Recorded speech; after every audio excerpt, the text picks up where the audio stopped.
ಕವನವನ್ನು ವಾಚಿಸಲಿದ್ದಾರೆ. ಮುಂದಿನ ತಯಾರಿಯಲ್ಲಿ ಶ್ರೀಮತಿ ಪಾರ್ವತಿ ಕಾರಂತ್. ಎಲ್ಲರಿಗೂ ನಮಸ್ಕಾರ. ಅಕ್ಷರನಾದ ಶ್ರುತಿ ಮೇಡಮ್ ಅವರು ನಿಜವಾಗ್ಲೂ ಒಳ್ಳೆ ವಿಷಯಗಳನ್ನು ಕೊಟ್ಬಿಟ್ಟಿದ್ದಾರೆ. ಹೆಣ್ಣು ತಾಯಿ ಅಂದಾಗ ಪ್ರತಿಯೊಂದು ಕವಿನೂ ಭಾವನಾತ್ಮಕವಾಗಿ ಬರೆಯೋ ಅವಕಾಶ ತುಂಬ ಚೆನ್ನಾಗಿ ಸಿಕ್ಕತ್ತೆ. ನನ್ನ ಒಂದು ಕವನನ ನನ್ನ ಪ್ರೀತಿಯ ಕವಿಯಿತ್ರಿ ಹಾಗೂ ಈ ದಿನದ ಅತಿಥಿಯಾದ ಆಶಾ ಶಿವು ಮೇಡಮ್ ಓದಿದ್ರು. ಅದನ್ನೇ ನಾನು ಮತ್ತೆ ವಾಚಿಸ್ತಾ ಇದ್ದೀನಿ. ಅವ್ರಿಗೂ ನನ್ನ ಹೃದಯಪೂರ್ವಕ ಧನ್ಯವಾದಗಳು. ಹೆಣ್ಣು, ನನ್ನ ಕವನದ ಶೀರ್ಷಿಕೆ ಹೆಣ್ಣು ಜಗ ಬೆಳಗೋ ಕಣ್ಣು. ಪದಗಳಿಗೆ ಸಿಗದ ವರ್ಣಿಸಲಾಗದ ದೇವತೆ, ಎಷ್ಟು ಬರೆದರೂ ಸಾಲದು ನಿನ್ನ ಬಗ್ಗೆ ಕವಿತೆ.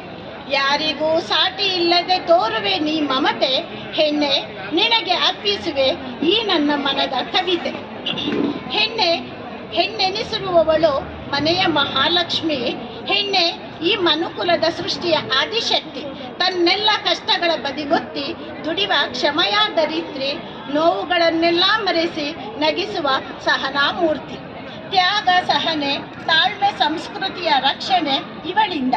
ತ್ಯಾಗದ ಪ್ರತೀಕ, ಸಂಬಂಧಗಳ ಹುಟ್ಟು ಹೆಣ್ಣಿನಿಂದ. ಪ್ರೀತಿಯ ಮಮತೆಯ ಅಕ್ಷಯ ಪಾತ್ರೆ ಅವಳಿಂದ. ಜಗ ಬೆಳಗೋ ಕಣ್ಣಾಗಿಹಳು ಪ್ರಜ್ವಲ ಭವ್ಯತೆಯಿಂದ. ಹೆಣ್ಣೆ ಜಗದ ಕಣ್ಣು, ಹೊನ್ನು ಹೆಣ್ಣು ಮಣ್ಣು. ಜಗವ ನುಡಿಸಿ ಜಗನ್ನಾಟಕವನ್ನಾಡಿಸಿ ಪೊರೆವಳು. ದುಷ್ಟ ಸಂಹಾರಗೈದು ಶಿಷ್ಟರ ರಕ್ಷಿಸಿದಳು ಚಾಮುಂಡಿ. ರಾವಣನ ಮದವಳಿಸಿ ಭಸ್ಮಾಸುರನ ಸಂಹರಿಸಿದಳು.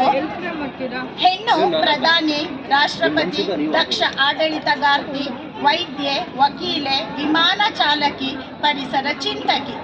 ದೇಶ ಕಾಯುವ ಸೈನ್ಯಾಧಿಕಾರಿ, ಕಾನೂನು ಹೋರಾಟಗಾರ್ತಿ.